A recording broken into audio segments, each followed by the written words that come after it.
राऊतांनी 2 दिवसापूर्वी उपसभापती निलमताई गोरे यांच्यावर जे खालच्या भाषेवर जे वक्तव्य केलेले आहे ते फक्त निलमताई गोरेंवर नसून तर संपूर्ण महाराष्ट्रातल्या महिलांचा अपमान या ठिकाणी संजय राऊतांनी केलेला आहे।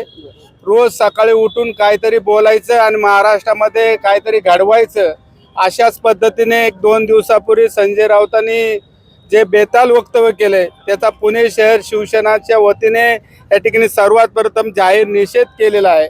मला आम्ही काही दिवस मी पूर्वीच्या शिवसेनेमध्ये काम केलेलं आहे। मला सुद्धा अंडी पिल्ले या ठिकाणी माहिती आहे।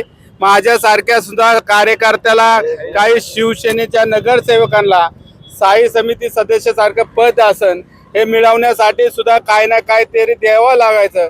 त्यामुळे हे अंडे पिल्ले सगळी आम्हाला माहिती आहे। काही गोष्टी आम्हाला बोलून दाखवू नका, परंतु जे काही बोललेलं आहे संजय राऊतांचं त्याचा आम्ही या ठिकाणी जाहीर निषेध केला आहे। भविष्यात अशा गोष्टी जर संजय राऊतांनी आमच्या बहिणींवर केलं तर याच्यापेक्षा तीव्र आंदोलन आम्ही या ठिकाणी करू। या ठिकाणी पुणे शहरात संजय राऊत जर फिरले त्याला आम्ही कदापि शिवसेना पक्ष या ठिकाणी तोंडाला काळं फासून त्याला फिरून देणार नाही आणि त्याचा जाहीर निषेध आम्ही पुणे शहराच्या वतीने या ठिकाणी केलेला आहे। ठळक घडामोडींसाठी देशोन्नती न्यूज चॅनलला सबस्क्राईब करा आणि बेल आयकॉन प्रेस करा।